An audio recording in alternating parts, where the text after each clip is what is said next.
maksud dari kami mengundang kawan-kawan media hari ini adalah untuk menyampaikan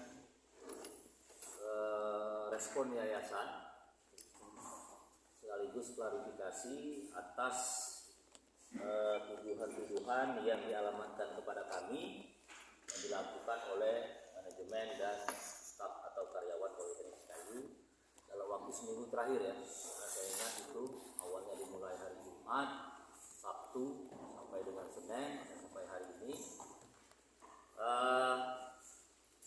Pertama, kami sampaikan permohonan maaf kepada masyarakat Musi Banyuasin. Mungkin masyarakat merasa kaget, terhentak adanya peristiwa ini. Yang kedua, kami mau menyampaikan bahwa mereka yang hari ini melakukan mogok kerja, ya kan, mengatasnamakan Politeknik Sekayu, ini adalah mereka juga yang pada tahun 2019 yang lalu ketika kami yayasan berusaha mempertahankan agar Politeknik Sekayu tidak ditutup karena waktu itu kebijakan Pemda mau menutupnya, tapi justru mereka ini secara sepihak 2019 yang lalu berkirim surat ke Bupati, seluruh dosen dan karyawan itu menandatangani setuju Poltek ditutup. Nah, itulah selama ini yang menyandarkan. Jadi amanat untuk memandirikan Poltek itu, kami Yayasan Buah Sejahtera ini merasa tersandera. Apa yang menyandera kami? Pertama, bahwa Perda nomor 10 tahun 2008 tentang penjaminan pendirian Politeknik Sekayu itu masih berlaku. Dan di dalam Perda itu menyatakan bahwa Politeknik Sekayu adalah milik pemerintah Kabupaten Muba. Itu yang menyandera. Kenapa? Dengan demikian kami tidak punya keleluasan untuk membangun kemitraan dengan dunia industri dan pihak lain yang ikut mau membesarkan, memandirikan Politeknik Sekayu. Karena kalau bahasa kita Sekayu itu kagetlah capek-capek ngajak uang, ujungnya diambil lagi oleh Pemda. Nah, yang kedua di internal, ini yang menyandera kami. Karena mereka lebih setuju Poltek ditutup, tapi faktanya kami berhasil berjuang mempertahankan. Sehingga praktis dari 2019 ke sini tidak ada sedikit pun upaya internal itu untuk sejalan dengan kami yayasan memandirikan Poltek. Nah, puncaknya adalah ketika kami selalu menekankan kepada kawan-kawan di internal Poltek bahwa kewajiban Pemda itu akan berakhir ketika seluruh mahasiswa gratis itu menyelesaikan studi. Nah, kapan itu?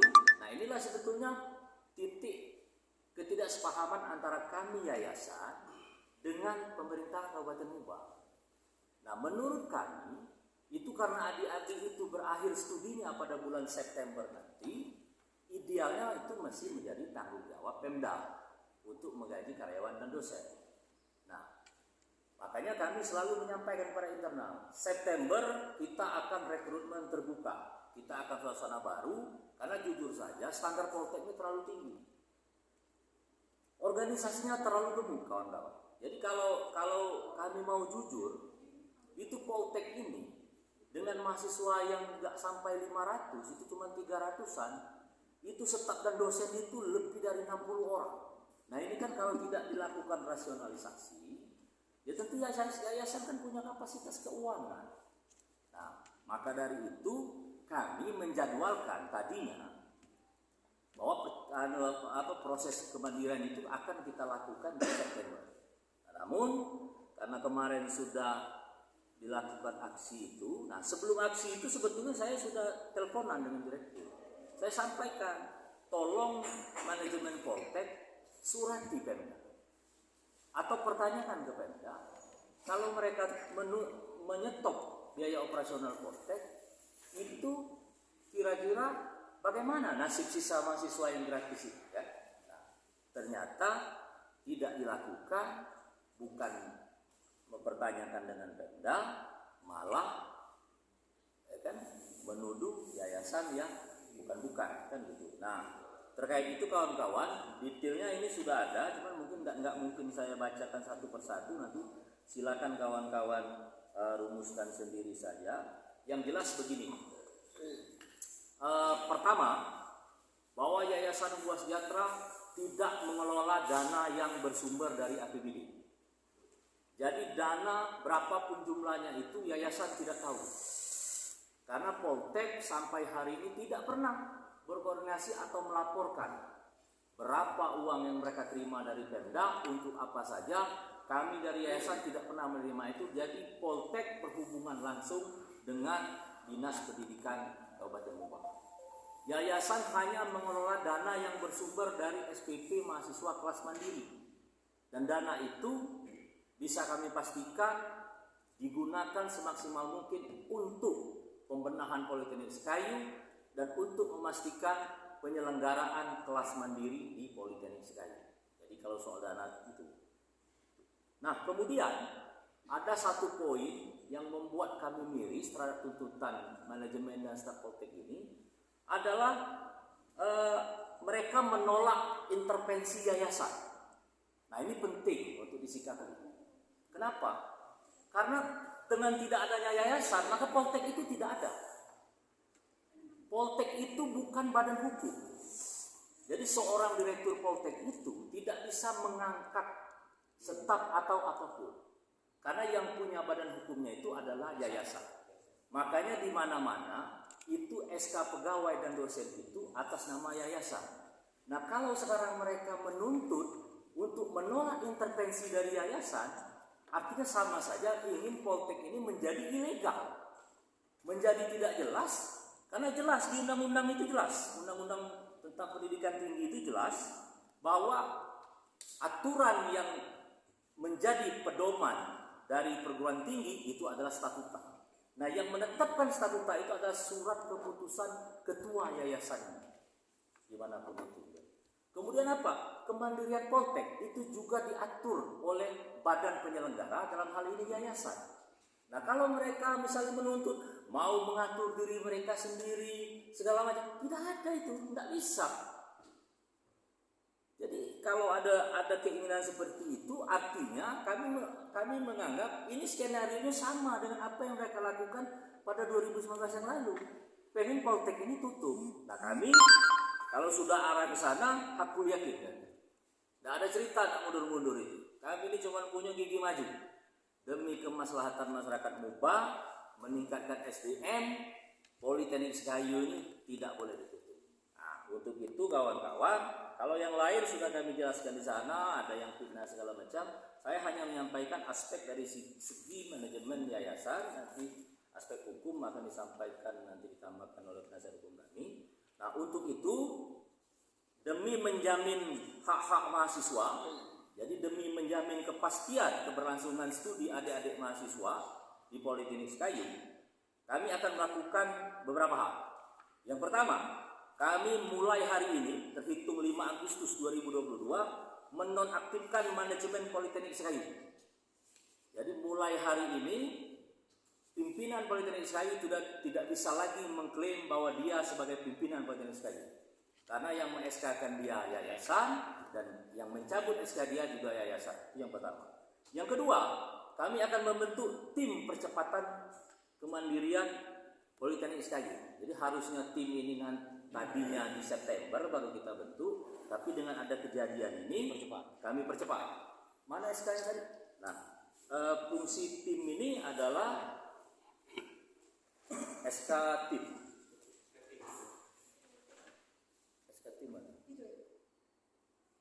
Oke.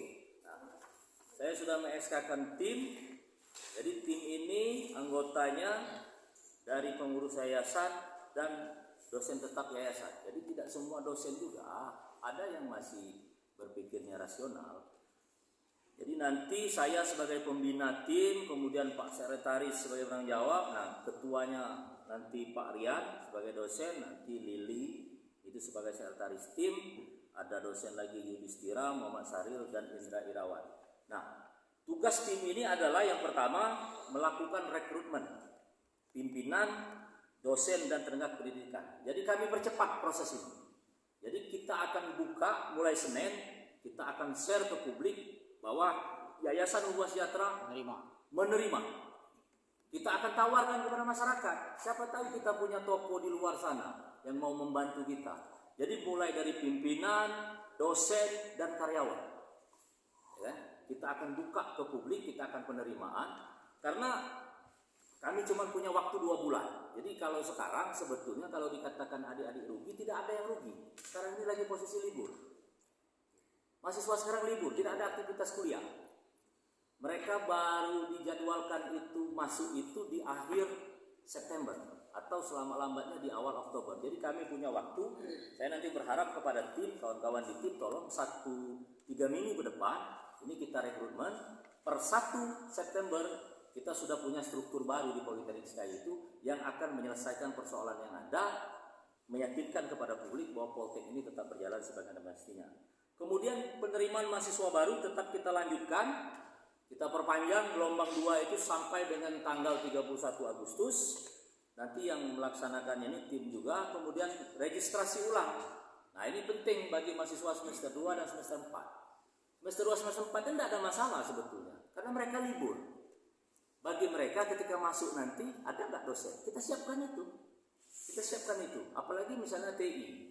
TI ini kan hanya 40% nih dosen yang komplain. 60%-nya masih ada, siap mengajar, artinya nggak ada problem kan gitu. Nah jadi tinggal keputusannya kembali kepada mahasiswa. Kalau dia mau lanjut ya registrasi.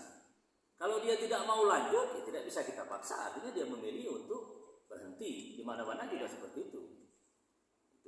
Nah kemudian berkomunikasi dengan mahasiswa terkait rencana teknis yang dilakukan agar studi. Nah ini yang paling penting, mahasiswa semester 6. Prodi TP tidak ada problem.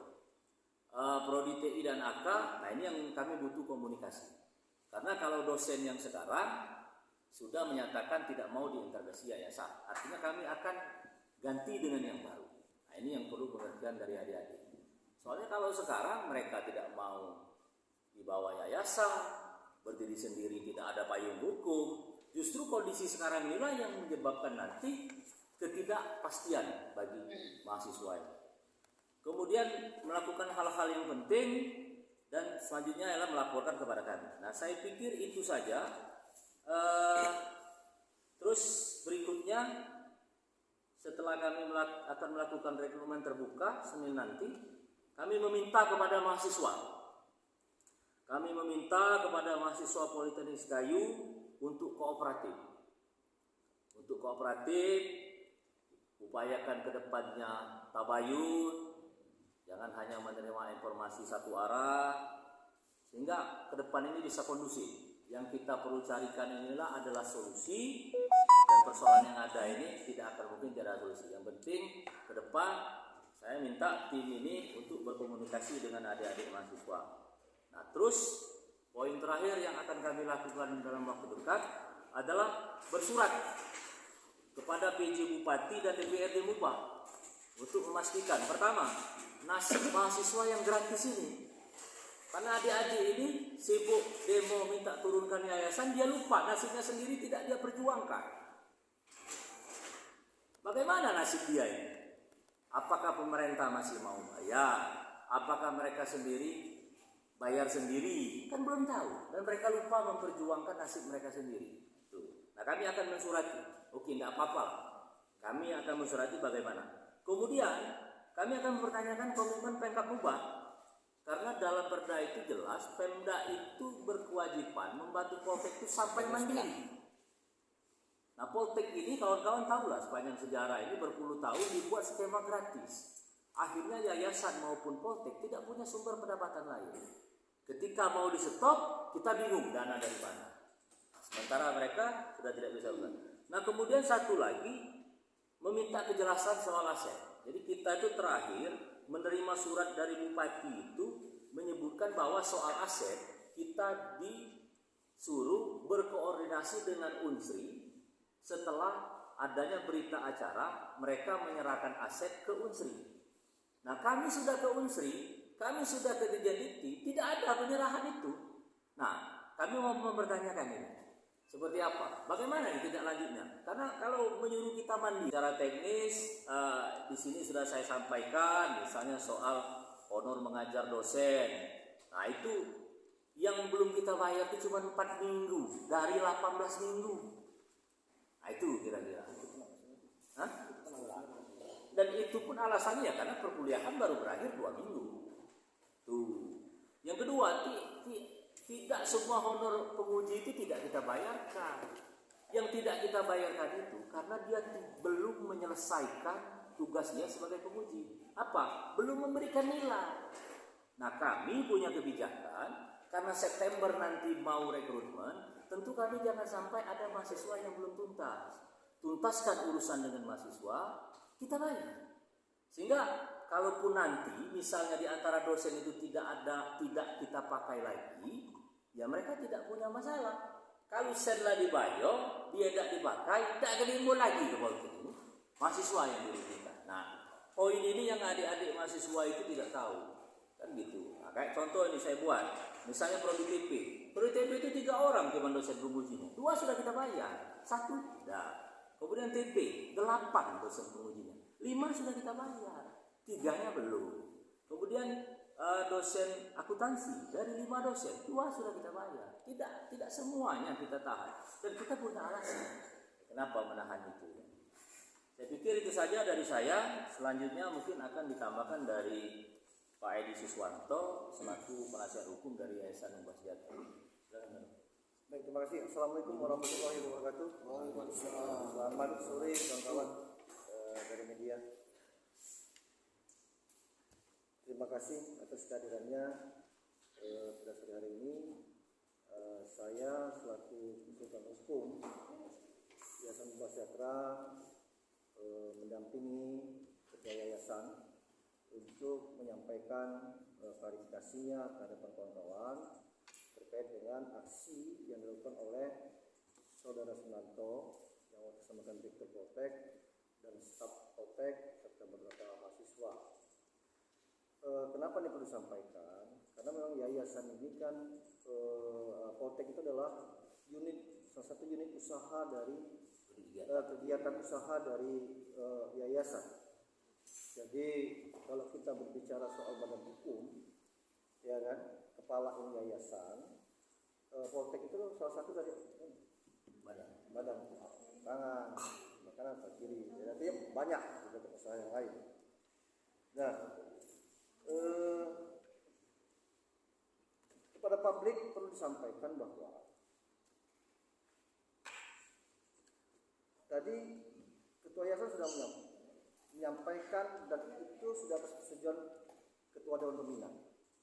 Jadi yayasan ini ada yang punya pembina. Jadi kalau ketua atau pembina menganggap ketua yayasan atau pengurus yang lain tidak layak lagi, tidak cakap lagi mengelola yayasan, maka yang berhak dan berwenang menghentikannya itu adalah ketua pembina. Tidak ada yang lain, ya kan? Begitupun terhadap hal-hal yang lain. Jadi apalagi Direktur Poltek yang menjadi direktur itu diangkat dan di-SK-kan oleh yayasan. Ya. Nah, jadi dengan telah dinonaktifkannya Saudara Sunarto dan lain-lain, maka secara hukum kami mengingatkan kepada yang bersangkutan untuk tidak lagi menyampaikan segala sesuatu terkait dengan Poltek, mengatasnamakan dirinya selaku direktur. Karena sejak saat ini dia sudah tidak lagi sebagai direktur Poltek. Itu yang pertama. Artinya kalau itu dilanggar, maka akan berdampak pada konsekuensi hukum. Kemudian dalam aksinya, Saudara Sunarto itu terekam di pemberitaan itu melakukan tuduhan-tuduhan kepada yayasan, karena terhadap ketua. Nah, tuduhan-tuduhan itu karena terpublikasi kepada publik atau masyarakat, menurut hukum, setiap tuduhan yang disebarluaskan atau disampaikan kepada halayak ramai, maka harus dibuktikan kebenarannya. Nah, melalui forum ini kami juga menyampaikan pesan untuk tidak lagi melantarkan tuduhan-tuduhan yang tidak berdasar atau yang tidak mereka bisa buktikan kebenarannya. Karena kalau itu terus dilakukan, maka yayasan akan menempuh upaya hukum dengan melakukan membuat laporan penistaan atau pencemaran nama baik terhadap yayasan. Jadi kemudian sebagai bentuk pertanggungjawaban dari yayasan atas salah satu kegiatan usahanya dalam hal ini Poltek, bentuk komitmen yayasan terkait dengan keberlangsungan penyelenggaraan pendidikan Poltek sebagai kebanggaan masyarakat di Banyuasin, maka yayasan dalam waktu yang singkat akan melakukan perombakan dengan membentuk susunan manajemen Poltek, ya kan, yang insya Allah akan memenuhi kapasitas dan kapabilitas selaku pendidik yang akan membesarkan Poltek ke depannya. Jadi sehingga Poltek Sekayu ini, saudara sekalian, dapat menjadi kebanggaan dengan menghasilkan anak-anak atau tunas bangsa yang berkualitas, sehingga dapat berguna bagi pembangunan daerah. Jadi itu saja yang dapat saya sampaikan sebagai usulan hukum. Yang menjadi sangat penting adalah bahwa hari ini setelah sekian hari bergulir dengan terbentuknya opini publik, maka ini menjadi sebuah klarifikasi dan pertanggungjawaban yayasan kepada masyarakat umum khususnya, bahwasannya apa yang menjadi tuduhan itu tidak benar, apalagi terkait dengan pengelolaan dana dari pemerintah Kabupaten Banyuasin, karena tidak satu rupiah pun uang dari Pemda itu dikelola oleh yayasan. Semua yang mengelola adalah Poltek. Demikian yang dapat saya sampaikan. Wassalamualaikum warahmatullahi wabarakatuh.